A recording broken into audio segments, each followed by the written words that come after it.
أن لا إله إلا الله وأشهد أن محمدا رسول الله. اللهم صل على سيدنا Muhammad wa ala sayyidina Muhammad.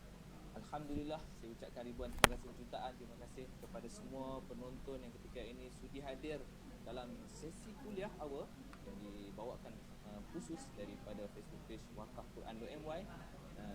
Syukur nikmat Allah, Allah berikan kita kelebihan hari ini untuk bertemu dalam sesi kuliah awal petang ini, Khamis 15 Julai 2021 petang. Alhamdulillah, syukur nikmat Allah. Jadi saya menjemput kepada tuan-tuan dan puan-puan yang ketika ini sedang menonton kuliah awal, jangan lupa kongsikan sesi kuliah awal hari ini dengan rakan-rakan dan saudara mara tuan-tuan dan puan-puan untuk bersama-sama menyertai kita hari ini dalam sesi kuliah awal. InsyaAllah tuan-tuan dan puan-puan akan bertemu dengan salah seorang penceramah jemputan kita hari ini yang sangat handsome, insyaAllah. Jadi jangan lupa tekan butang share, komen, tag rakan sahabat anda, rakan-rakan anda, saudara mara anda untuk bersama-sama kita dalam sesi kuliah awal hari ini. Jadi saya kenalkan diri saya. Hari ini saya akan menjadi moderator anda dalam sesi kuliah awal. Seperti biasa, saya Hafiz Zakaria mewakili syarikat Manau Desa Yang Berhad yang menguruskan program Wakaf Quran.my. Jadi tuan-tuan dan puan-puan, boleh tak saya nak tahu dahulu adakah saya punya suara ni jelas ke tak jelas di kawasan anda? Sekarang saya sedang bersiaran di Sungai Petani Kedah dan insya-Allah pasukan Manau Desa Yang Berhad Technical Team yang menguruskan live hari ini, kuliah awal hari ini berada di Kulim Kedah, dan yang paling best sekali penceramah jemputan kita Dai Azrin sedang bersiaran di salah satu negeri di Lembah Kelang, insya-Allah. Jadi saya menjemput tuan-tuan dan puan-puan, jelaskah suara saya? Kalau jelas tolong komen di ruang komen, jelas. Contoh Sungai Petani jelas. Kalau tuan-tuan berada di Kuala Lumpur, tulis Kuala Lumpur jelas, insya-Allah. Jadi kalau jelas suara saya boleh saya teruskan. Kulim jelas, insya-Allah. Terima kasih banyak host kita. Inventory jelas. Alhamdulillah. terbaca. Alhamdulillah. Terima kasih banyak kepada yang menonton ketika ini sesi kuliah awal. InsyaAllah seperti biasa setiap minggu platform Wakaf Quran.my memberikan manfaat melalui social media kami dengan memberikan ilmu, satu bahan ilmu iaitu kuliah awal untuk para pewakaf dan juga komuniti Wakaf Quran.my, malah kepada anda yang menggunakan social media di waktu petang ini. Padang serai jelas. Thank you so much Sazwani untuk komen. Alhamdulillah. Ilmu dituntut sehingga mati, insya-Allah. Jadi kita dengan berkonsepkan itu, Wakaf Quran.my sentiasa memberikan ilmu manfaat untuk kegunaan tuan-tuan dan puan-puan, untuk amalan tuan-tuan dan puan-puan setiap minggu. Jadi bertepatan dengan tema bulan Julai ini, di mana kita akan bertemu dengan salah satu kita dah pun bertemu sebenarnya dengan salah satu bulan yang kita dikatakan bulan yang paling ditunggu oleh umat Islam, iaitu Zulhijjah, dan insya-Allah kita semua umat Islam akan meraihkan Hari Raya Aidil Adha pada insya-Allah kalau ikut anak bulan dan juga pengumuman wallahu alam belum lagi diumumkan pada minggu hadapan.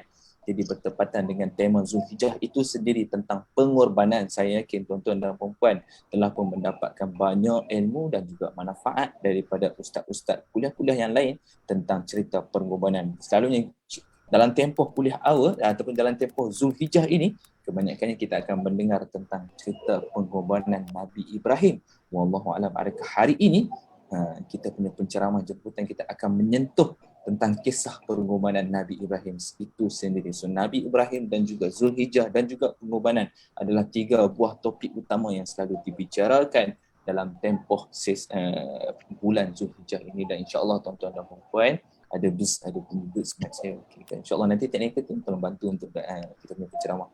Tuan-tuan dan puan-puan, untuk maklumat tuan-tuan dan puan-puan ketika ini, live kita sesi kuliah awal hari ini bersiaran di dua tempat, iaitu di Zoom meeting dan juga di live Facebook page Wakaf Quran.my.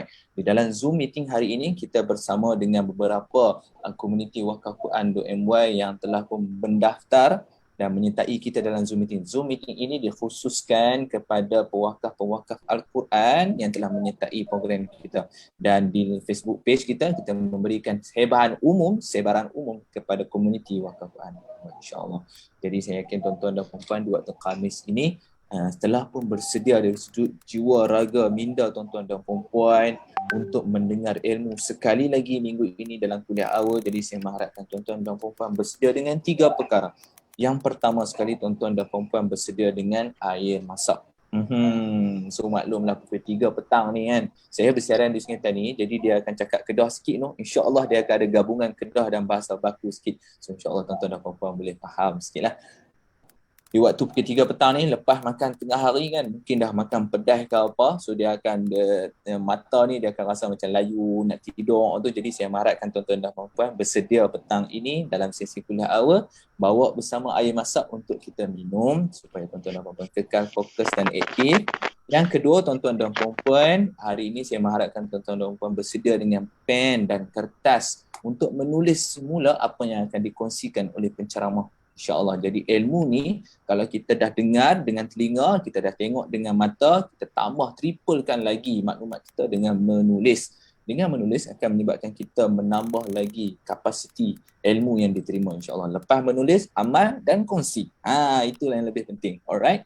So yang ketiga, tuan-tuan dan puan-puan, apa yang saya nak tuan-tuan dan puan-puan bersedia dari sudut mindset, jiwa raga. Ilmu ini kita kata walaupun dah pernah dengar, mungkin kisah ini dah pernah dengar, ilmunya pun dah pernah dengar. Maklum, saya yakin tuan-tuan dan puan-puan mempunyai ruang mendapatkan ilmu yang banyak dan luas. Jadi kita meraihkan setiap ilmu, maka hari ini kita beranggapan insya-Allah tuan-tuan dan puan-puan akan mendapat ilmu baru lagi, tambahan ilmu baru lagi. Walaupun kita kata dalam diri kita dah pernah dengar sebelum ini kisah ini, tapi believe saya, percayalah saya, insyaAllah tuan-tuan dan puan-puan akan menjumpa satu lagi aspek, point of view yang berlainan.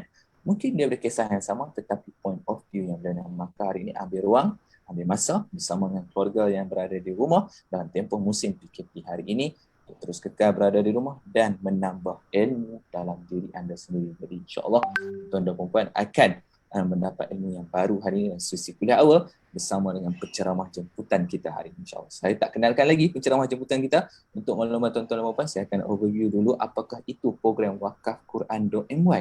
Program Wakaf Quran.my ini adalah salah satu program wakaf Al-Quran di Malaysia yang menawarkan perkhidmatan mewakaf Al-Quran dengan memberikan salah satu teknologi terkini, iaitu sistem track and trace, di mana kita memberikan maklumat ataupun update terkini kepada semua komuniti pewakaf Al-Quran melalui sistem track and trace, di mana tuan-tuan dan puan-puan yang mewakaf Al-Quran melalui wakafquran.my boleh mengetahui ke mana Al-Quran yang diwakafkan oleh tuan-tuan dan puan-puan sampai dan siapa yang menerimanya. InsyaAllah, maka barulah tuan-tuan dan puan rasa lebih lega, lebih tak risaulah sangat kan, mana Al-Quran saya sampai ni, saya pada siapa.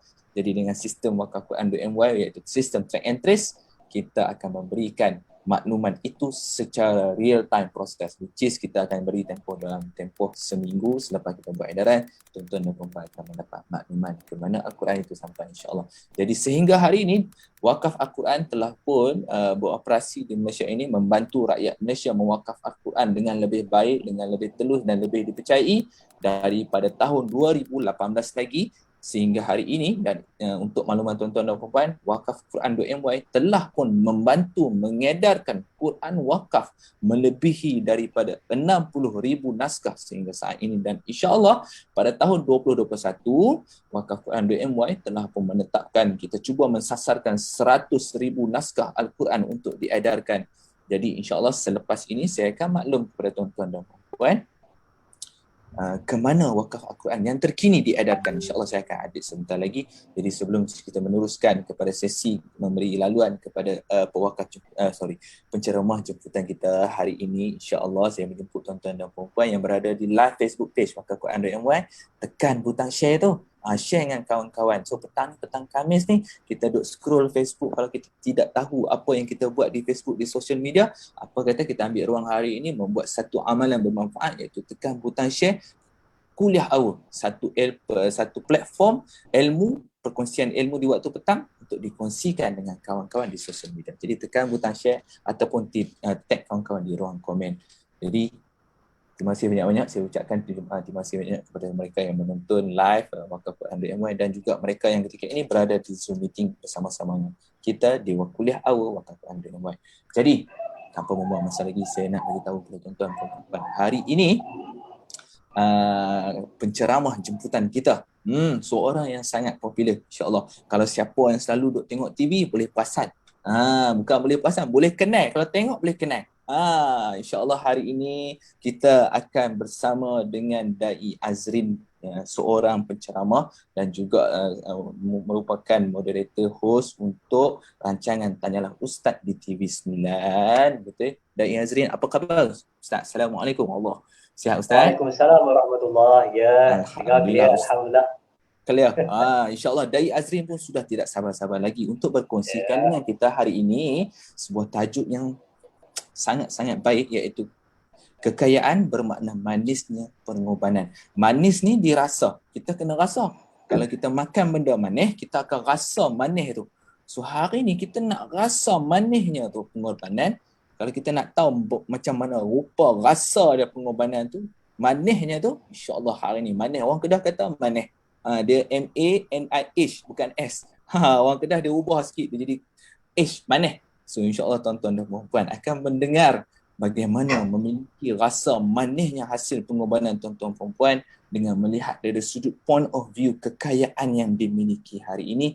Jadi insya-Allah dalam masa selepas ini tuan-tuan dan puan-puan, saya berharap bersedia untuk mendapatkan ilmu kuliah kita hari ini dalam sesi kuliah Wakaf ANWM bersama dengan penceramah jemputan kita, tidak lain dan tidak bukan. Dengan itu saya menjemput Dai Azrin. Silakan untuk bersama dengan penonton kita hari ini.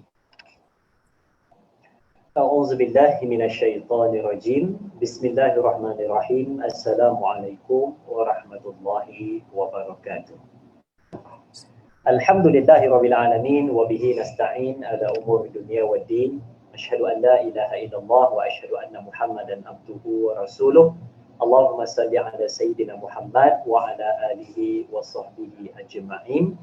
Alhamdulillah, terima kasih diucapkan kepada moderator pengacara majlis kita, saudara Ustaz Hafiz Zakaria, selaku moderator kita pada petang ini, yang mana berada di Kulim Kedah, Bandar ini mewakili Manar Holding, yang mana selaku penganjur program kita pada petang ini, dan juga pewakaf-pewakaf yang join kita punya live pada petang ini, mungkin di Facebook ataupun di Zoom kita, dan juga mereka yang di Mana Holding, juga mungkin ada yang menyaksikan secara langsung di Facebook kita pada ketika ini. Mudah-mudahan dirahmati dan diberkati oleh Allah Subhanahu wa taala.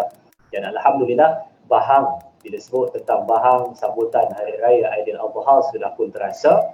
Walaupun berada di rumah, walaupun berada dalam tempoh lockdown, PKP dan juga tak dapat pergi ke mana-mana, tetapi tetap bahangnya terasa. Ayuh sama-sama penonton-penonton dan pendengar-pendengar, kita hidupkan suasana 4 hari sahaja lagi menuju untuk Hari Raya Aidiladha, ataupun disebut sebagai Raya Haji, ataupun disebut juga sebagai Hari Raya Korban. Ya, walaupun tak dapat buat apa yang selalu kita buat, tak dapat laksanakan apa yang selalu kita laksanakan, tak dapat kerjakan apa yang biasa kita kerjakan, tetapi kita boleh buat satu benda yang baharu di dalam norma baharu supaya ada pengalaman baharu sambut Hari Raya Aidiladha dalam keadaan norma baharu.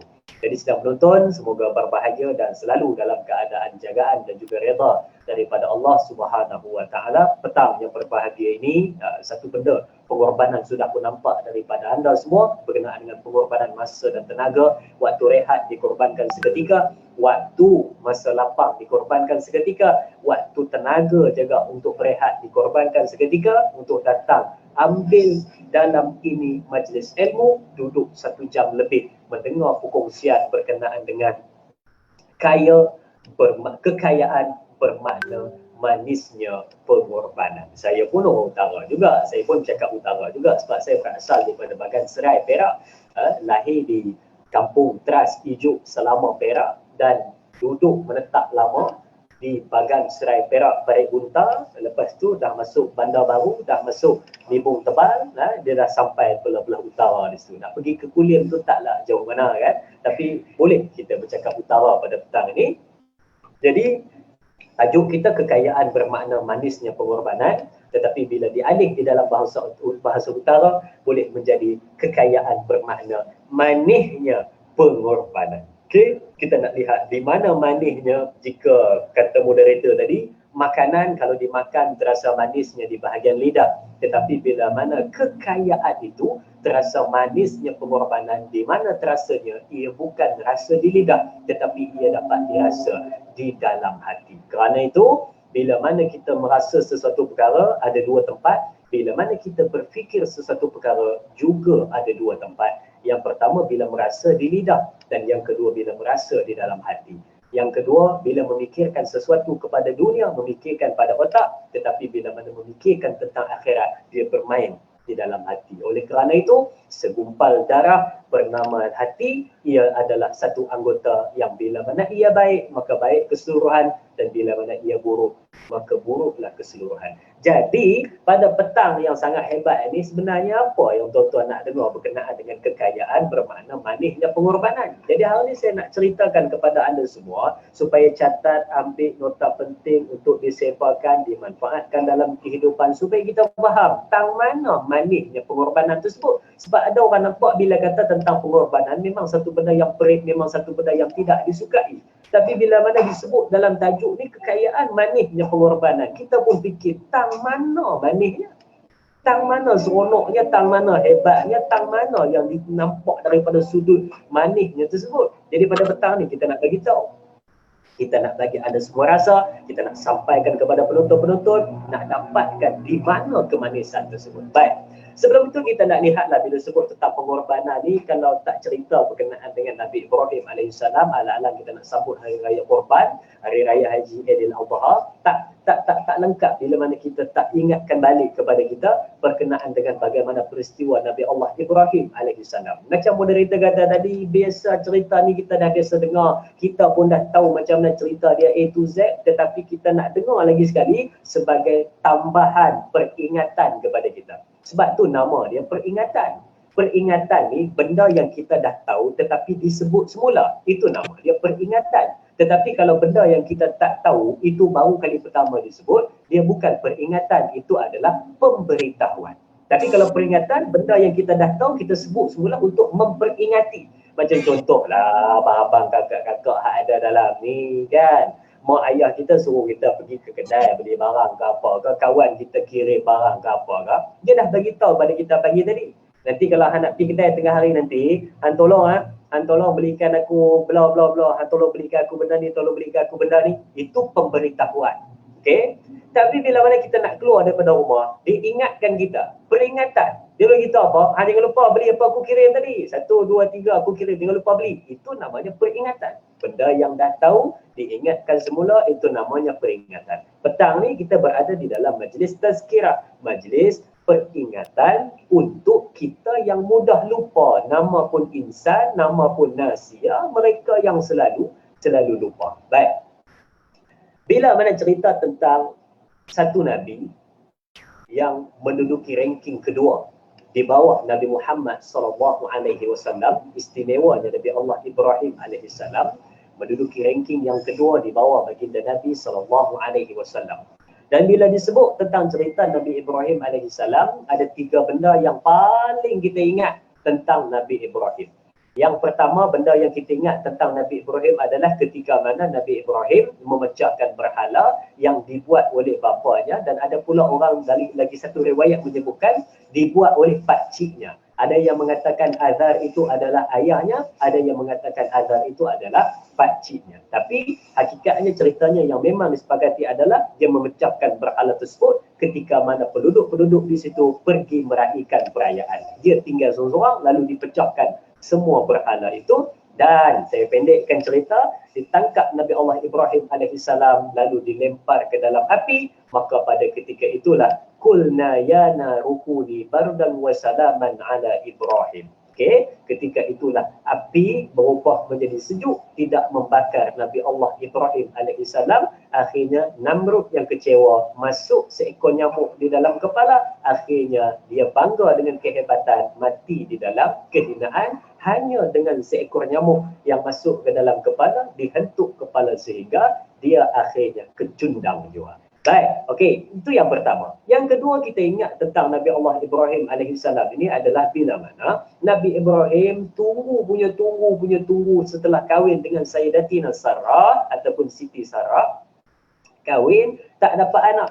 Tunggu punya tunggu, tak dapat. 20, 30, 40, 50, 60, 70 tahun, tak dapat. Akhirnya ditakdirkan rezeki dapat lagi seorang isteri namanya adalah Siti Hajar ataupun Sayyidatina Hajar berkahwin. Maka diceritakan di dalam riwayat lebih kurang umur Nabi Allah Ibrahim alaihissalam pada ketika itu menjangkau 90 tahun. Kalau ikut pada logik akal, ikut pada logik kehidupan manusia, umur 90 tahun mana ada dapat anak lagi dah. Tapi takdir daripada Allah, Allah bagi rezeki anak namanya adalah Ismail alaihissalam. Seronok dapat anak, tunggu punya tunggu tak dapat, tunggu punya tunggu tak dapat. Akhirnya dapat. Bila dapat, seronok yang amat sangat, seronok yang sangat-sangat seronok sebab rasa dah tunggu lama, akhirnya dapat. Tiba-tiba bila dapat, tak sampai setahun, lebih kurang dalam berapa bulan setelah itu, maka Allah datangkan satu perintah, dihantar Nabi Ismail alaihissalam dan juga Siti Hajar ke Makkah. Yang pada ketika itu tidak ada bangunan, tidak ada apa-apa, hatta tumbuhan-tumbuhan kecil pun tidak ada lagi di Mekah, kering kontang, tidak ada apa-apa, air pun tak ada, semua makanan langsung tak ada, ditinggalkan di situ. Di dalam perjalanan Nabi Allah Ibrahim alaihissalam kata nak ke Mekah, tetapi Siti Hajar pelik, hanya 2 beg yang dibawa, kenapa tidak 3? Orangnya 3 tetapi 2 beg dibawa. Beg Nabi Ibrahim tidak dibawa. Jadi Siti Hajar dah rasa pelik lah. Bila sampai, maka diturunkan 2 beg itu dan Siti Hajar turun, Nabi Allah Ismail pun diturunkan. Jadi bila dah turun macam itu, Nabi Ibrahim masih lagi dalam keadaan berdiam diri, tak kata apa-apa.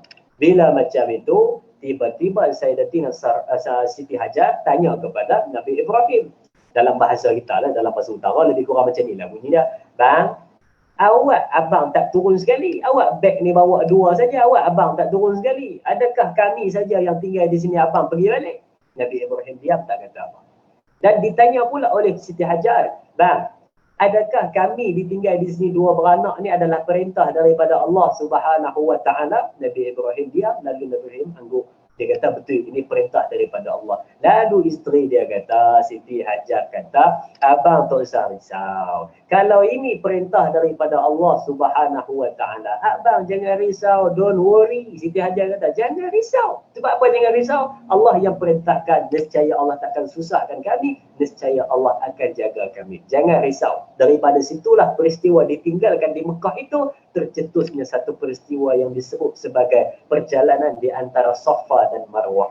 Nah, bagi mereka yang biasa pergi ke sana tahu Safa dan Marwah ketika mana Siti Hajar mencari air untuk Nabi Allah Ismail alaihissalam. Tengok sana nampak macam ada mata air, pergi-pergi tak ada. Tengok sana nampak macam ada mata air, tengok-tengok tak ada. Rupa-rupa hanyalah Fata Morgana, kan? Fata Morgana. Itu yang Hijaz sebut dalam lagu dia. Indah Fata Morgana.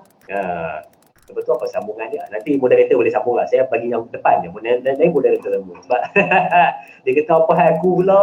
Tiba-tiba aku pula. Dia lupa lirik. Dia suruh aku sambung. Mana tahu kot dia ingat kan. Itu lagu tu zaman-zaman dia tu kan. Lagu Hijaz. Ketika mana zaman tu mungkin dalam album Pelita Hidup. Okay, Indah Fata Morgana. Tak silap. Lagu Hijaz daripada Munif. Yang Munif nyanyikan. Baik.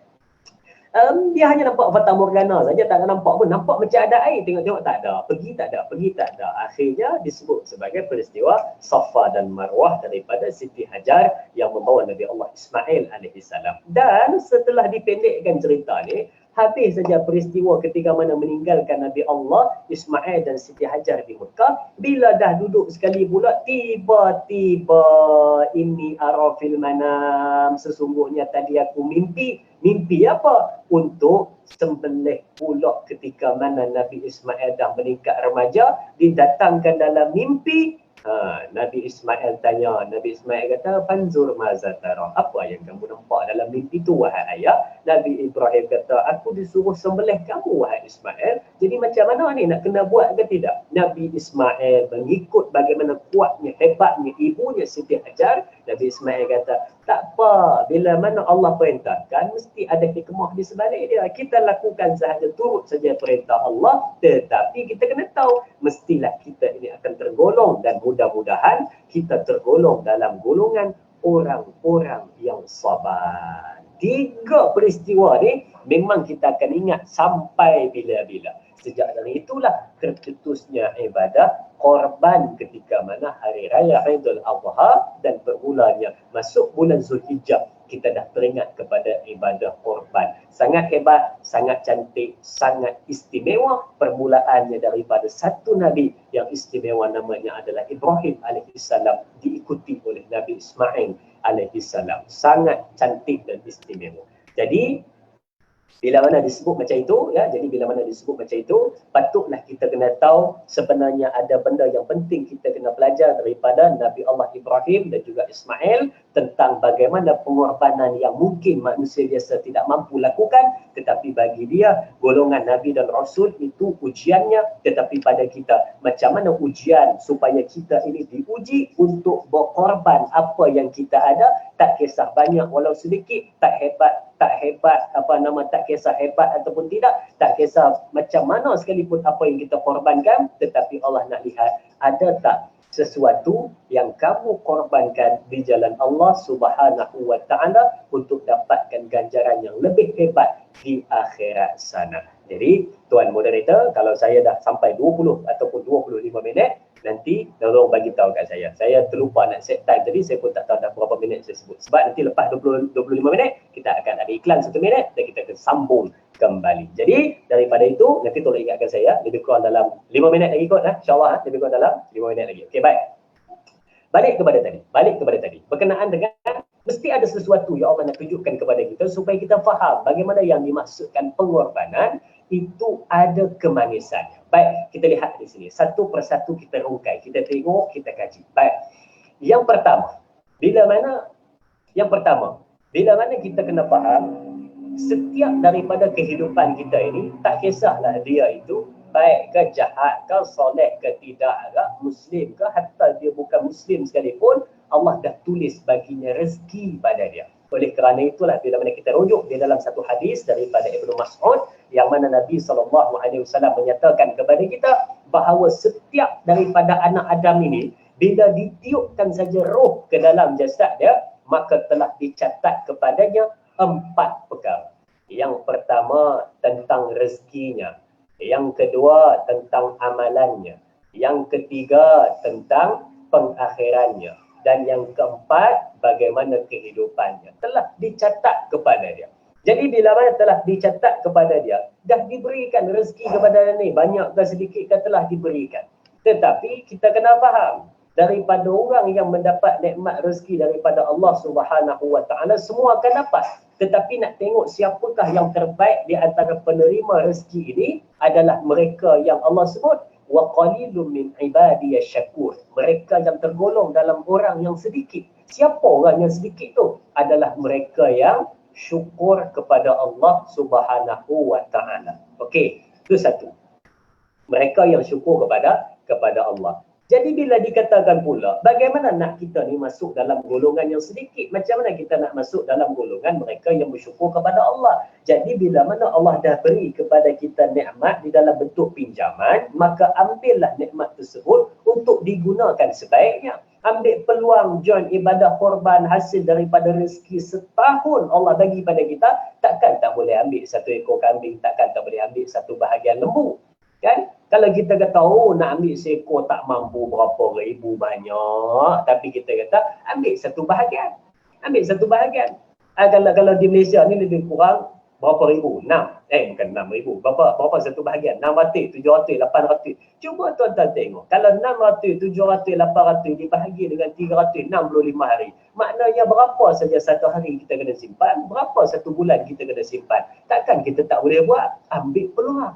Ambil peluang untuk masuk. Sebab kita kena tahu bagaimana ganjaran yang hebat akan menanti bagi mereka yang dapat buat korban ini sewaktu di atas dunia dengan niat yang betul, dengan kesungguhan dia berusaha, dengan betul-betul dia yakin kepada Allah dan tawakal akan ganjaran daripada Allah Subhanahu wa taala. Nescaya dia kena tahu manisnya itu bukan di sini, tetapi manisnya itu di sana. Siapa yang mengharapkan manisnya daripada pengorbanan yang dia buat di atas dunia, dia payah kita nak dapat rasa ketika mana di atas dunia. Kita akan rasa peritnya berkorban di atas dunia, tetapi Tetapi yang seronoknya kita akan dapat manisnya di akhirat ketika mana nak menuju kepada masyarakat, ketika mana nak bertemu dengan Allah Subhanahu wa taala. Sebelum saya tutup pusingan ini, ingat satu benda. Nak tunjuk manisnya dan seronoknya dan sedapnya ketika mana kita jadi orang yang mengorbankan harta kita untuk agama Allah. Ingat, ketika mana kita bangkit di padang mahsyar, bangkit daripada kubur, kita akan terjaga. Dan bila mana terbangkit sahaja, akan ada 3 jenis manusia yang menuju kepada mahsyar. Ada yang menuju kepada mahsyar dengan berjalan kaki. Ada yang menuju ke padang mahsyar dengan menaiki tunggangan. Ada yang menuju ke padang mahsyar dengan berjalan menyeret wajahnya di jalan. Jadi ada yang tanya, bagaimana mereka yang pergi ke padang mahsyar menaiki tunggangan? Daripada mana tunggangan itu datang? Jawapannya adalah tunggangan itu adalah haiwan yang dikorbankan sewaktu dia hidup di atas dunia. Jadi siapa yang tak berkorban, macam mana dia nak dapat tunggangan ketika mana nak menuju kepada mahsyar? Dan ingat lagi satu, ketika mana tuan-tuan sedang penonton dan juga mereka yang hadir pada hari ini mendengar perkongsian kita, ketika mana kita bertemu dengan Allah Subhanahu wa taala, ingat, la tazullu qadama 'abdin yaumal qiyamah, takkan berganjak kaki seseorang anak Adam selagi mana dia tak jawab 4 soalan di hadapan Allah. Yang pertama, ilmu kamu, ke mana kamu gunakan? Yang kedua, usia kamu, ke mana kamu habiskan? Yang ketiga, rezeki kamu, daripada mana kamu dapat dan ke mana kamu belanjakan? Yang keempat, anggota badan kamu, daripada mana dapat? Anggota badan kamu, ke mana kamu binasakan? Empat ini dia adalah soalan yang di atas dunia sangat mudah dijawab, tetapi ketika mana bertemu dengan Allah, amalan kita yang akan jawab. Ditanya pada kita tentang umur, ke mana kamu habiskan? Ditanya pada kita tentang ilmu, ke mana kamu manfaatkan? Ditanya pada kita tentang harta, aku bagi pada kamu rezeki tiap-tiap hari, kamu dapat rezeki yang baik tiap-tiap hari, ke mana kamu belanjakan? Kamu tak dapat dengan cara yang baik, ada tak kamu manfaatkan dengan bantu orang, korbankan sedikit untuk di jalan Allah? Ada tak kamu share kepada orang lain dalam tempoh pandemik COVID-19, jiran sebelah rumah kamu sedang dalam keadaan susah sengsara, ada tak kamu bantu? Ada tak kamu tolong dia? Ada tak kamu bagi sedikit pada dia? Jadi, kamu ini hanya dapat rezeki pada jalan yang baik, tetapi kamu tidak gunakan ke jalan yang terbaik. Oleh kerana itu, nak dapatkan kemanisannya, kena dua. Dapat dengan cara yang baik, korbankan apa yang kita ada, juga dengan jalan yang terbaik. Tetapi kita juga nak sentuh berkenaan dengan bagaimana ciri manusia yang kaya, nanti kita akan bawakan kepada anda. Kita berehat seketika, kita serahkan kembali kepada moderator untuk bahagian beliau. Silakan. Baik, Alhamdulillah, Masya Allah. Terima kasih banyak kepada Dai Azril. Amboi, dia bagi balik suruh kita nyanyi lagu Hijaz tu, no? Apa tu? Tajuk dia macam mana? Indahnya Fata Morgana. Boleh Google. Fata Morgana. Ya, alamak. Nak sama nak nyanyi Fata tu. Morgana. Allahu Akbar. Boleh. Nanti saya cari lirik dah. Allah, terima kasih banyak. Masya Allah, satu perkongsian yang baik dalam first half ini, dalam ruang yang pertama ini. Terima kasih banyak Dai Azril. Seperti yang Dai Azrin bagi tahu, Ustaz bagi tahu kita tadi adalah bagaimana kita mendapatkan harta itu.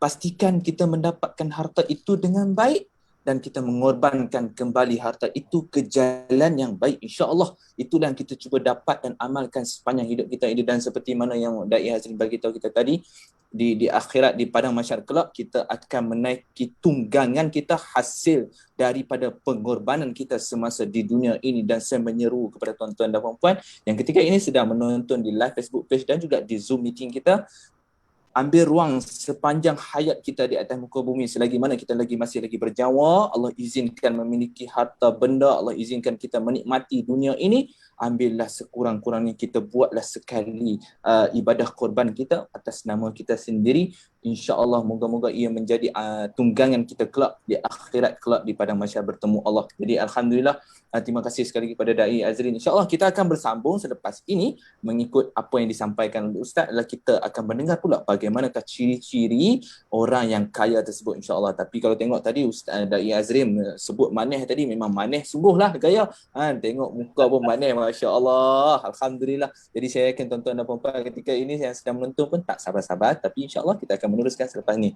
Jadi untuk makluman kepada tuan-tuan dan puan-puan, saya dapat makluman dari tim teknikal ketika ini di live Facebook page kita sedang dihujani ataupun ditonton oleh mereka yang datang daripada Perbadanan Perpustakaan Awam Selangor, PPAS, saya kata PPAS Selangor. Terima kasih saya ucapkan, saya mewakili syarikat Mana Holding mengucapkan ribuan jutaan terima kasih kepada semua daripada Perbadanan Perpustakaan Awam Selangor sebab sudi ketika ini sedang menonton live kuliah awal di Facebook page Wakaf Quran.my. Terima kasih saya ucapkan, dan juga saya ucapkan terima kasih juga kepada semua penonton komuniti Wakaf Quran.my dan juga penonton yang ketika ini sedang masih lagi setia menonton kuliah awal dari jam pukul 3 tadi sehingga sekarang. Dan insyaAllah kita akan meneruskan nanti sesi yang kedua bersama dengan Da'i Azrin. Jadi untuk makluman kepada tuan-tuan dan puan-puan, di Facebook nanti, Facebook Live, kita akan berehat seketika. Kita akan menonton satu VT berkaitan dengan update terkini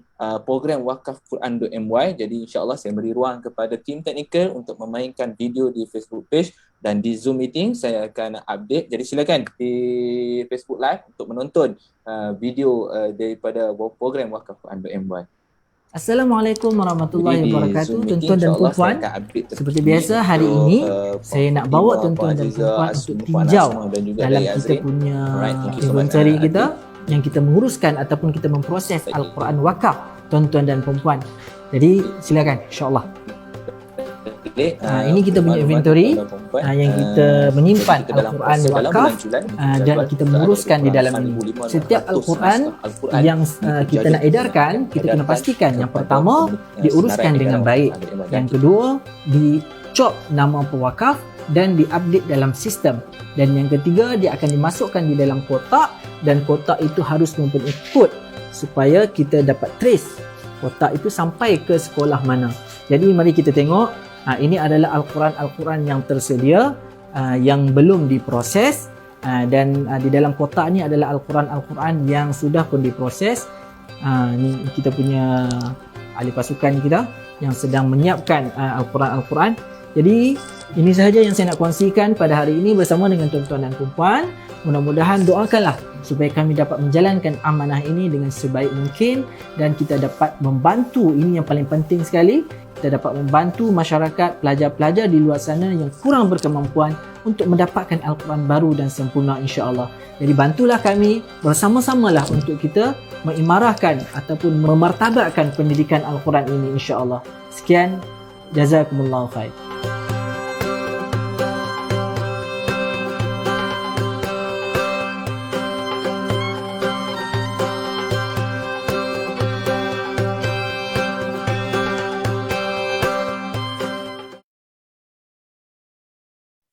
Baik, alhamdulillah, terima kasih sekali lagi saya ucapkan kepada semua penonton yang masih lagi setia bersama dengan kami dalam sesi live kuliah awal di program di Facebook page Wakaf Quran.my. Bersama kita hari ini penceramah jemputan, tidak lain tidak bukan, iaitu Da'i Azrin, seorang penceramah yang popular di Malaysia, dan beliau juga adalah pengacara di Tanyalah Ustaz TV9. Bagi penonton setia Tanyalah Ustaz TV9 mesti kenal Da'i Azrin ini. Dan untuk makluman semua juga, penceramah kita Da'i Azrin juga merupakan penceramah yang ada kuliah secara bulanan di Universiti Putra Malaysia, saya dapat makluman.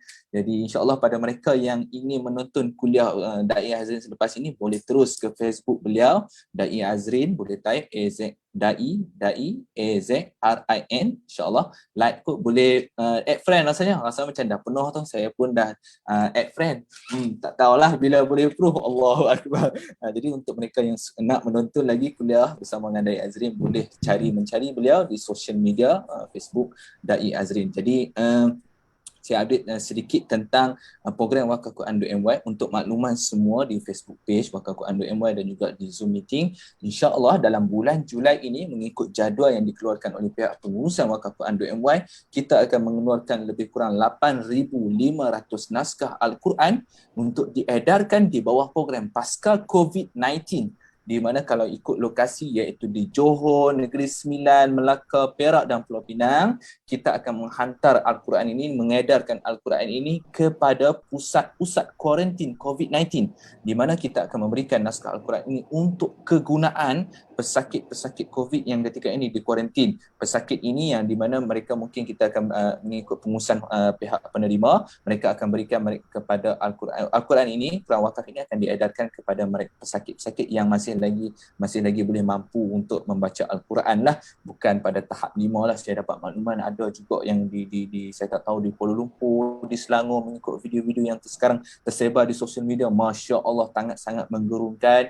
Kita sama-sama mendoakan di waktu petang ini, moga-moga penyakit COVID-19 ini diangkat segera daripada negara Malaysia, dan yang paling utama sekali kita doakan keselamatan penduduk di Selangor, di Kuala Lumpur, di Negeri Sembilan yang ketika ini numbers of pesakit COVID positif itu terlalu ramai sangat. Dan yang paling utama sekali kita mendoakan diri kita dan ahli keluarga kita moga-moga dilindungi daripada penyakit berbahaya ini, dan kita doakan moga-moga kita cepat-cepat dapat vaksin. Itulah yang mana yang dah dapat vaksin, tahniah. Yang masih lagi belum dapat, jangan lupa daftar dan cepat-cepat mendoakan moga-moga tuan-tuan dan puan-puan dipanggil untuk mendapatkan vaksin. Jadi insya-Allah untuk seterusnya kita akan serahkan balik kepada penceramah kita Dai Azrin untuk memberitahu, menceritakan, berkongsikan dengan kita tentang ciri-ciri hamba Allah yang dikatakan kaya dan dapat menikmati manisnya pengorbanan ini. Dipersilakan Dai. Baik, terima kasih bertemu kembali untuk kita meneruskan perbincangan kita berkenaan dengan tadi kita dah sebut tentang pengorbanan, apa yang patut dikorbankan sedikit kita sebut, dan kali ini kita nak dengar pula berkenaan dengan bagaimana jenis ataupun sifat manusia yang kaya, yang disebut sebagai kaya. Kaya ni jangan dipandang pada banyaknya harta. Ya, kaya ni bukan dipandang pada banyaknya harta. Sebab kalau daripada sudut dunia memang kita boleh lihat orang yang kaya ni adalah orang yang banyak harta. Tetapi kalau daripada sudut apa yang dipanggil sebagai akhirat ataupun daripada sudut pandang agama, daripada sudut pandang sisi yang lain, bila diceritakan berkenaan dengan kaya ini adalah apa yang kita lihat di dalam satu hadis Nabi SAW. Kata baginda Nabi SAW, "Laisa al-ghina min kasratil mal, walakinnal ghina ghina nafas." Apakah kata Nabi? Nabi sebut, bukanlah dikatakan kaya itu mereka yang ada banyaknya harta. Ada banyaknya harta, ada banyaknya duit, ada banyaknya kenderaan, ada segala benda yang dia ada atas dunia. Bukanlah itu yang dikatakan kaya sebenar. Sebab bila dilihat pada hakikat kaya, hakikatnya bukanlah itu. Dia ada, tetapi bukan itu yang dimaksudkan kaya sebenar. Walakinnal ghina ghina nafas. Kata Nabi, kaya yang sebenar adalah bila mana orang ini dia kaya pada jiwa, dia ada kekuatan pada jiwa, dia ada hebatnya jiwa. Oleh kerana itu kalau nak tahu ciri-ciri manusia kaya ni, dia ada 3. Ciri-ciri manusia kaya, dia ada 3. Yang pertama, manusia yang qana'ah. Sebab tu kata Sayyidina Ali sebut, bila mana kamu nak tahu siapa dia sifat manusia bertakwa, penonton-penonton kena tahu sifat-sifat manusia bertakwa ni ada 4. Yang pertama, al-khawfu minal jalil. Yang kedua, wa amanu bitanzil. Yang ketiga, wal qana'atu lil qalil. Yang keempat, al-isti'dadu li yaumir rahil. Ada 4. Yang pertama, dia tak takut kecuali Allah. Yang kedua, beriman dengan apa yang diturunkan, yakni Al-Quran. Yang ketiga, berasa cukup walaupun sedikit. Dan yang keempat, dia ni sentiasa membuat persiapan dan dia bersedia untuk menghadapi hari akhir ataupun hari akhirat. Dia ni 4 benda ni. Tapi yang kita nak tengok adalah yang pertama, tanda manusia kaya jiwa adalah wal qana'atu lil qalil, dan dia ni adalah orang yang merasa cukup walaupun sedikit. Sebab tu kalau nak tahu orang yang kaya ni dia jenis apa? Ada berapa nikmat Allah bagi pada dia, dia sentiasa merasa cukup. Sebab tu kalau nak tengok orang yang tenang, orang yang bagus hidupnya, orang yang cantik peribadinya, dia adalah orang yang qanaah, merasa cukup. Oleh kerana itu, bila mana kita ni merasa cukup, kita akan jadi orang yang tenang. Sebab itulah tuan-tuan tu, tak sia-sialah bila mana kita biasa dengar Nabi cerita pada kita. Bila mana kamu memandang seseorang itu di dalam hal agama, kamu memandang seseorang itu di dalam hal agama, maka pandanglah dia, pandanglah pada orang yang lebih atas daripada kamu. Bila kamu memandang seseorang pada sudut agama, maka kamu pandanglah orang yang lebih atas dari kamu. Tetapi bila mana kamu memandang seseorang itu daripada sudut dunia, maka kamu pandanglah orang yang lebih bawah daripada kamu. Contohnya begini, macam ni contohnya. No? Baik, kalau kamu tengok orang daripada sudut agama, daripada sudut solatnya, Qurannya, berkorbannya, daripada sudut zakatnya, sedekahnya, jangan kita tengok orang yang bawah pada kita. Bila kita tengok orang yang bawah pada kita, kita akan kata, dia apa? Dia tak sembahyang langsung, aku okeylah sembahyang sehari sekali. Dia akan jadi macam tu. Aku okey lah sehari sekali maghrib aku sembahyang. Dia langsung tak sembahyang langsung. Aku kira okey lagi ya. Ibadah korban contohnya. Aku okey lah 10 tahun sekali aku buat. Dia tu tak sepanjang hidup 60 tahun tak pernah buat lagi. Aku okey lagi. Nampak? Dia akan jadi macam itu. Kalau contoh dalam sedekah pun. Aku pergi sembahyang Jumaat aku letak RM1 okey lah. Dia tak letak langsung. Nampak? Dia jadi macam itu. Dia sebenarnya tak nak. Dia tak nak yang macam itu. Dia nak pandang orang yang lebih atas daripada kita. Contoh. Dia sembahyang 5 waktu dia buat.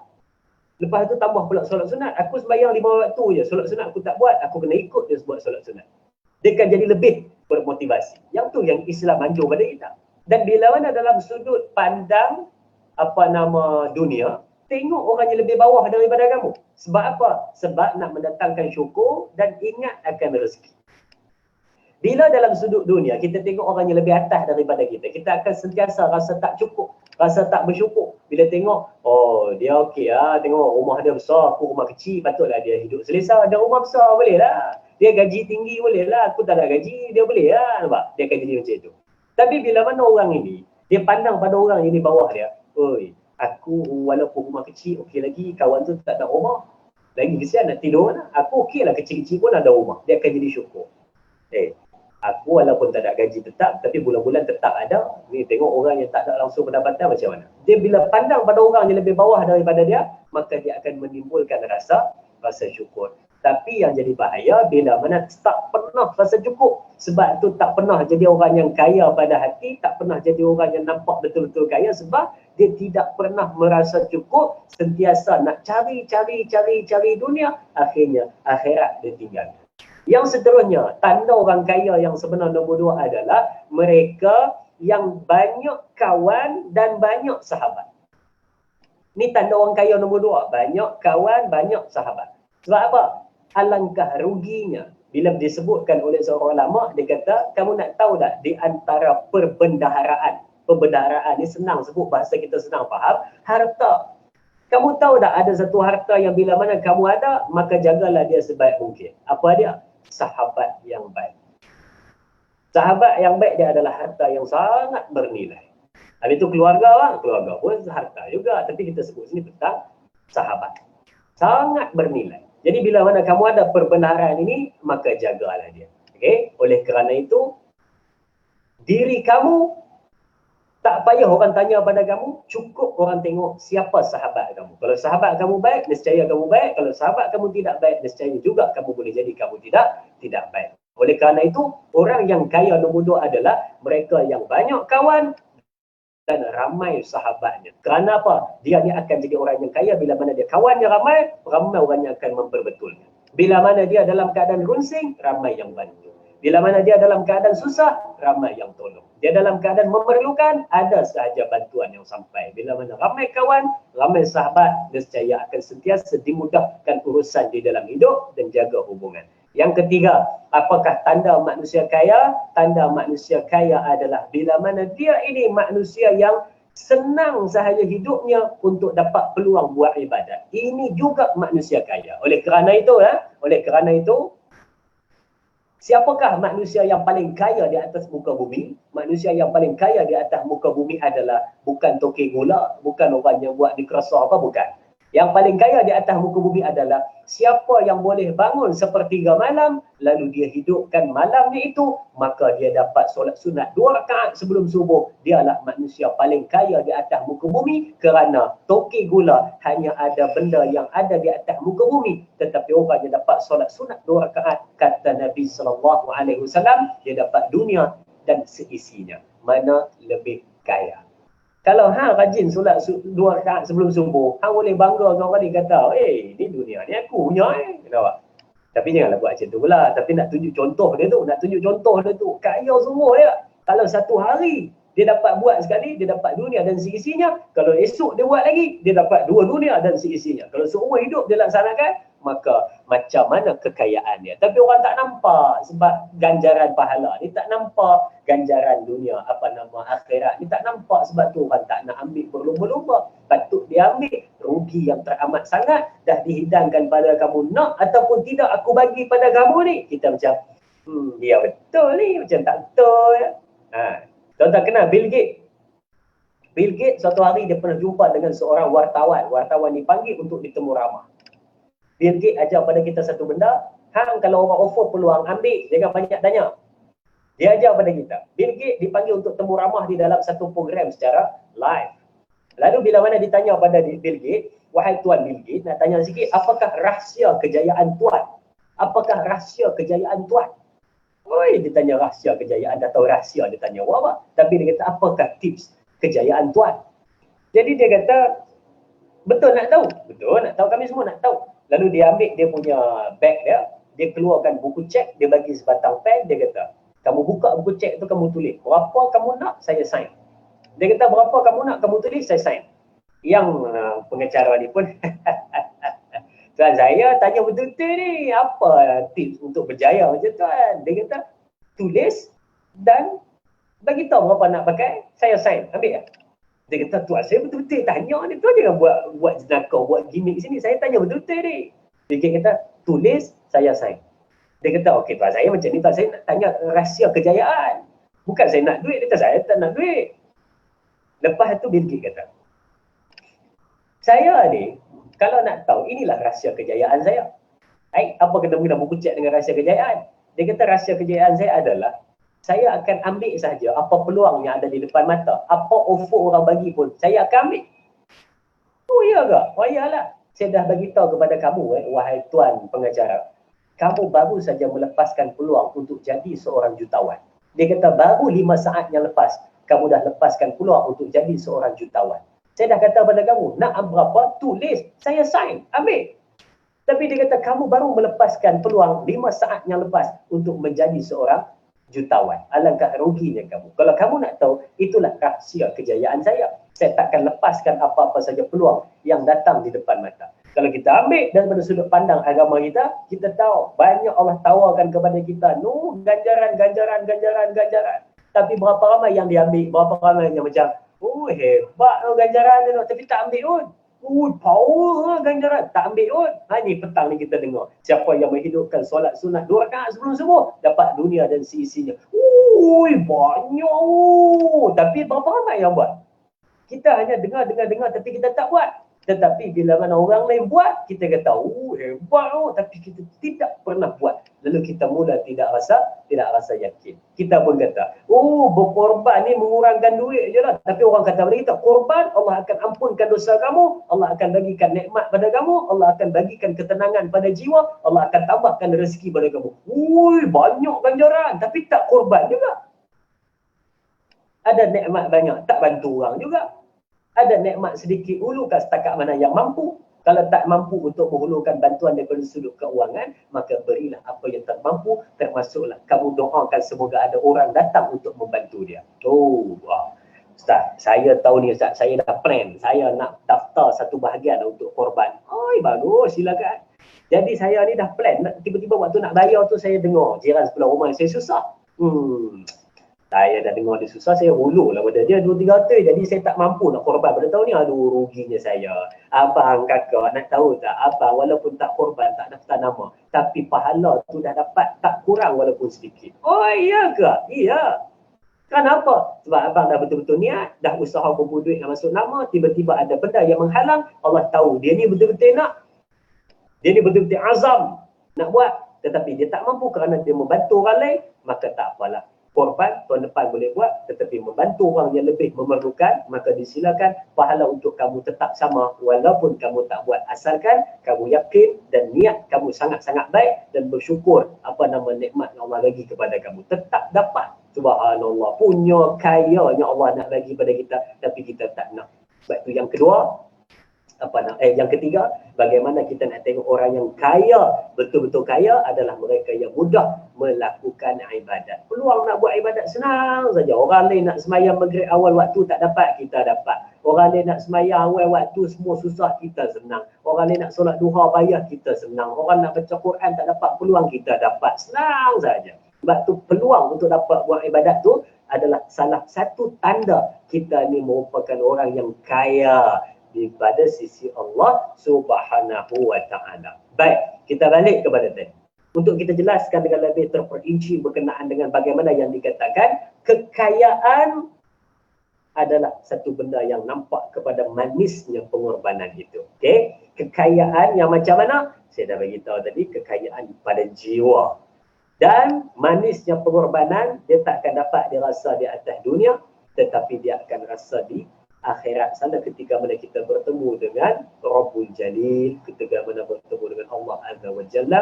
Di situ kita akan rasa kemanisan atas pengorbanan yang kita lakukan di atas dunia. Dia mengorbankan masanya orang lain tengah berseronok, tetapi dia korbankan waktu seronok untuk dia belajar tentang agama.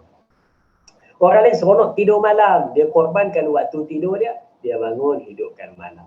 Orang lain seronok menikmati rezeki yang dia cari setiap hari, tetapi dia korbankan separuh daripada rezeki dia untuk bagi di jalan Allah, untuk bantu orang lain. Orang yang macam ini tidak ada lain, tidak ada bukan, kecuali dia akan dapat redha dan kasih sayang daripada Allah Subhanahu wa ta'ala. Allah sayang pada orang macam ni, Allah redha kepada orang macam ni.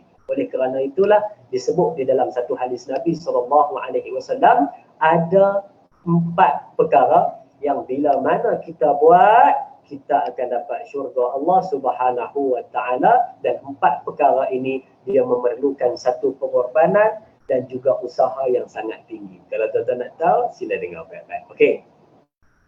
Di dalam satu hadis Nabi SAW, Nabi beritahu kepada kita, Nabi kata, Ayuhan nas. Hadis ini riwayat daripada Abdullah bin Salam.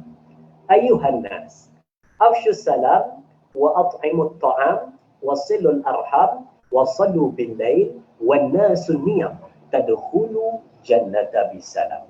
Kata Nabi Muhammad sallallahu alaihi wasallam, Nabi kata, wahai manusia,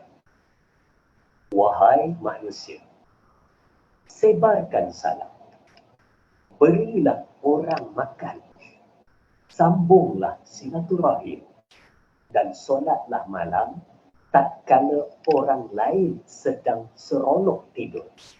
Maka masuklah kamu syurga dalam keadaan sejahtera.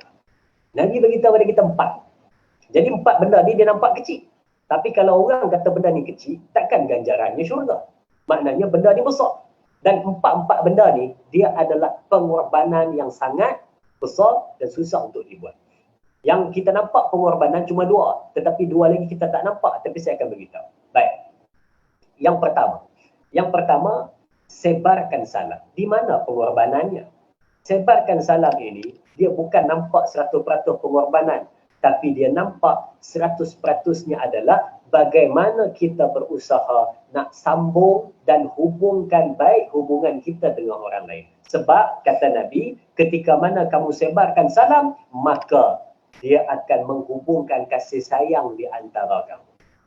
Afsyus salam bainakum, dia akan menghubungkan kasih sayang. Maka orang ini daripada dia bagi salam pada orang, biarlah orang lain bagi salam pada dia. Tapi tak, dia yang rajin bagi salam pada orang. Sebab dia berusaha untuk menghubungkan baik dengan semua orang yang berada di sekelilingnya.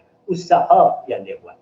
Yang kedua, bagi orang makan. Ini mengorbankan apa harta benda yang dia ada untuk membantu orang lain yang dalam keadaan kesusahan. Oleh kerana itu sedekah yang paling baik adalah memberi orang makan. Memberi orang makan. seronoknya bila mana kita bagi orang makan ni adalah dia bukan pada ketika mana orang ucap terima kasih, tetapi seronoknya bila mana bagi orang makan, bila mana kita tengok orang itu makan kenyang dan keadaan dia seronok, maka di situlah kita akan rasa yang sangat-sangat puas hati. Okay? Tak payah orang ucap terima kasih, tak apa. Orang makan apa yang kita bagi, itu pun dah sangat-sangat terbaik. Yang seterusnya, sambung silaturahim. Okay?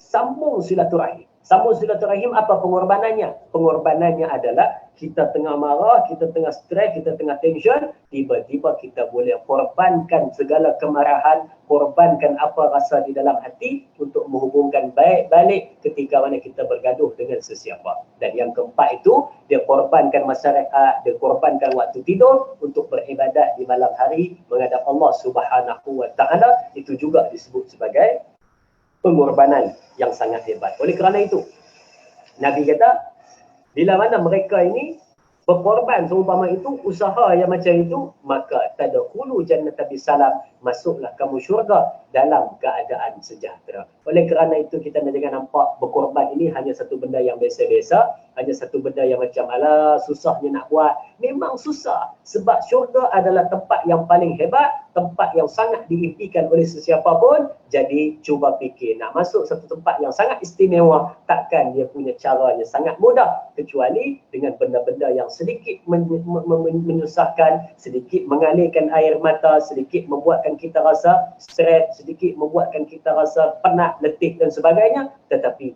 syurga menanti. Oleh kerana itulah kita kaya dengan harta, kita kaya di dalam jiwa, kita kaya dengan segala-galanya yang ada di atas muka bumi. Dia akan merasa seronoknya jadi kaya, manisnya jadi kaya bila mana kekayaan itu kita boleh korbankan bukan untuk kemaksiatan tetapi untuk keredaan daripada Tuhan sekalian alam. Itulah yang dinamakan kekayaan, manisnya pengorbanan. Dia nak kaya boleh, silakan. Allah kata bagi dia kaya. Tetapi dia nak dapat manis, belum bagi lagi. Kecuali bila mana dia boleh korbankan kekayaan dia, korbankan sedikit daripada harta dia, bagi daripada separuh harta dia, walaupun 2.5% daripada apa yang dia dapat setiap tahun, boleh korbankan. Maka pada ketika itu, wahai malaikat rezeki, maka pada ketika itu, barulah kamu bagi kepada dia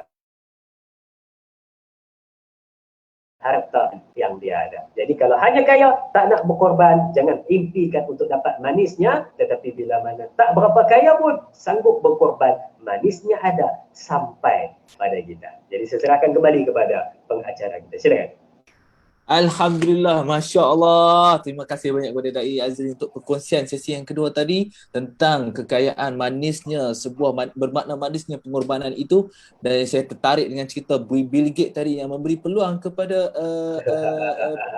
pengacara TV, iaitu tulis, ya Allah, itu bermaksudnya peluang.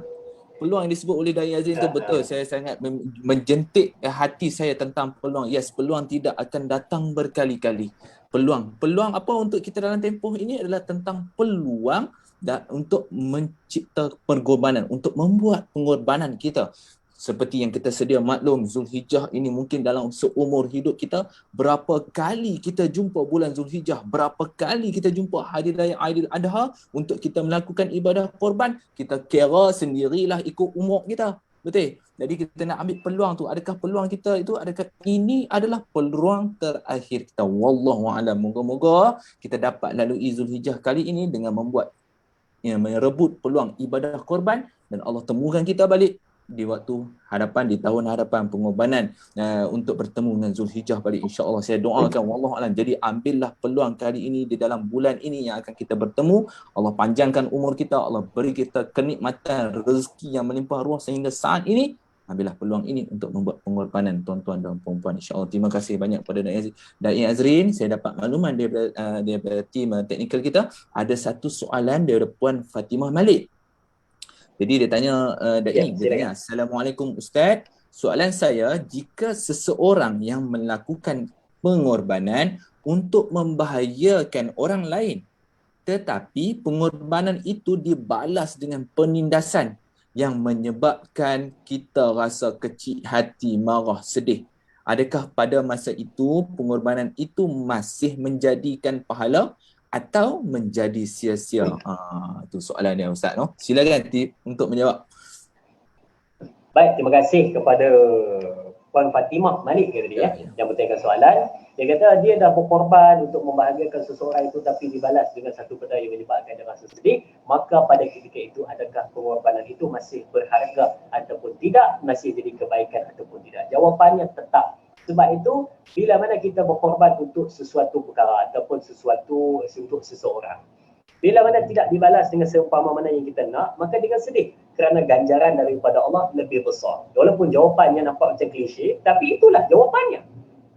Ganjaran daripada Allah lebih besar daripada apa yang kita harapkan pada orang itu. Orang itu lebih kurang pun diucap terima kasih saja, tetapi ganjaran daripada Allah lebih besar seumpama mana ganjaran daripada manusia itu sebatang jarum dilempar di tengah padang pasir. Padang pasir itu adalah ganjaran daripada Allah, jarum itulah ganjaran daripada manusia. Tak payah, jangan sedih. Oleh kerana itu, jangan berharap sesuatu daripada manusia, harapkan daripada Allah Subhanahu wa Ta'ala. Apa pengorbanan kita buat tetap berharga, tetap diterima, tetap dikira sebagai satu amal kebaikan di sisi Allah Subhanahu wa Ta'ala. Jangan risau, okey? Jangan risau.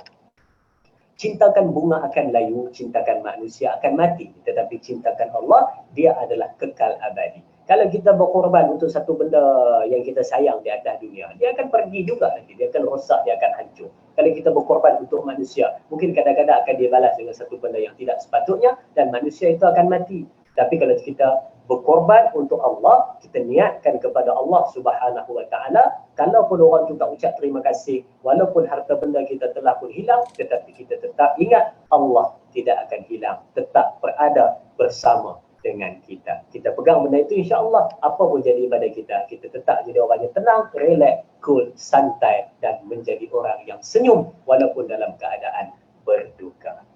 Wow, Masya Allah. Terima kasih banyak Da'i Yazrin untuk menjawab soalan itu tadi. Moga-moga jawapan yang diberikan oleh Da'i Yazrin itu memberikan sedikit pencerahan kepada Puan Fatimah Malik supaya tak merasa risau. Moga-moga senang. Cintalah kepada Allah. Berilah harapan kepada Allah semata-mata. Janganlah memberi kepada makhluk. InsyaAllah. Jadi tuan-tuan dan puan-puan, kita berada di penghujung rancangan kuliah awal yang dibawakan khas oleh program Wakaf Quran.my. Terima kasih saya ucapkan kepada yang menonton di Facebook page dan saya buka ruang sekejap Ustaz Da'i Yazrin untuk membacakan sedikit doa untuk kita tutup. Okey, baik. A'udzu billahi minasy syaithanir rajim. Bismillahirrahmanirrahim. Alhamdulillahi rabbil alamin. Wassalatu wassalamu ala asyrafil anbiya'i wal mursalin wa ala alihi wa sahbihi ajma'in. اللهم اغفر لنا ذنوبنا ولوالدينا وارحمهم كما ربونا صغارا بسم الله الذي لا يضر مع اسمه شيء في الأرض ولا في السماء وهو السميع العليم ربنا لا تزغ قلوبنا بعد إذ هديتنا وهب لنا من لدنك رحمة إنك أنت الوهاب ربنا هب لنا من أزواجنا وذرياتنا قرة أعين واجعلنا للمتقين إماما. Ya Allah, andai ada dalam majlis ini yang sakit, kau sembuhkanlah. Andai ada yang berhutang, kau langsaikanlah. Andai ada yang bergaduh, kau damaikanlah. Andai ada yang bermasalah, kau bantulah ya Allah. Ya Allah, berikanlah kami rezeki yang terbaik untuk kehidupan kami. Jika rezeki kami masih jauh, kau dekatkanlah. Jika haram, kau sucikanlah. Andai masih di langit, kau turunkanlah. Andai di bumi, kau keluarkanlah. Andai haram, kau sucikanlah. Ya Allah, jadikan kami golongan yang sentiasa mahu berkorban dan memberikan sesuatu yang terbaik di jalan-Mu ya Allah. Bersedekah, berwakaf, membantu dan saling meringankan beban di antara satu sama lain. Ya Allah, berikanlah kebaikan kepada kami di dunia juga di akhirat. Dan di kesempatan pada majlis ilmu petang ini, Kau kabulkanlah doa kami memohon kepadamu ya Allah. Angkatlah wabak COVID-19 yang sedang melanda negara kami, dunia pada ketika ini ya Allah. Berikanlah kesembuhan kepada mereka yang dijangkiti, berikanlah kekuatan dan ketenangan semangat kepada frontliner yang sedang bertungkus lumus dalam membentras memutuskan rantaian wabak COVID-19.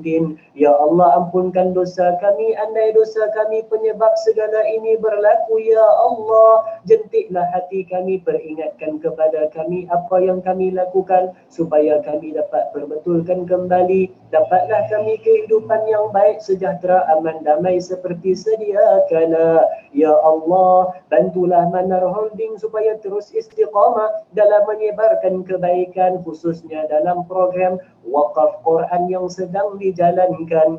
Ya Allah, berkatilah pewakaf-pewakaf, murahkanlah rezeki mereka, bantulah kehidupan mereka. Semoga amal kebaikan yang mereka lakukan, baik dari Manar Holding sendiri atau juga kepada pewakaf-pewakaf, juga mereka yang mendengar program pada hari ini, ya Allah, tidak putus-putus rezekinya seumpama mana air sungai yang sentiasa mengalir tidak berpenghujung. Ya Allah, ya Rahman, ya Rahim, makbulkanlah doa kami, perkenankanlah permintaan kami, terimalah hajat kami, berikanlah yang terbaik kepada kami. Rabbana آتنا في الدنيا حسنة وفي الآخرة حسنة وقنا عذاب النار وصلى الله على سيدنا محمد وعلى آله وصحبه وتبارك وسلم والحمد لله رب العالمين.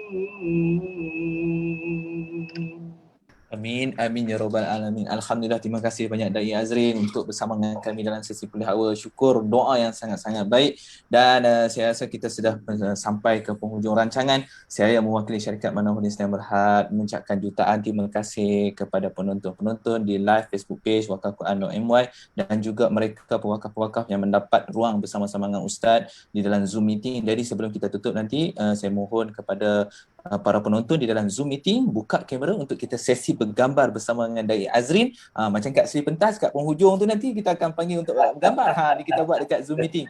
InsyaAllah saya buka ruang kepada mereka InsyaAllah.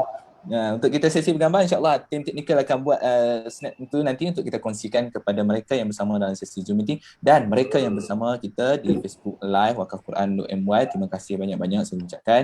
Sesungguhnya yang baik itu daripada Allah, yang buruk itu, yang silap itu, yang lemah itu daripada saya sendiri, yang fakir itu daripada saya sendiri. Saya undur diri dahulu daripada Facebook Live wakafquran.my dan saya sudahi dengan wabillahi taufiq wal hidayah. Wassalamualaikum warahmatullahi wabarakatuh. Waalaikumsalam warahmatullahi wabarakatuh. Alhamdulillah. Di Zoom meeting jangan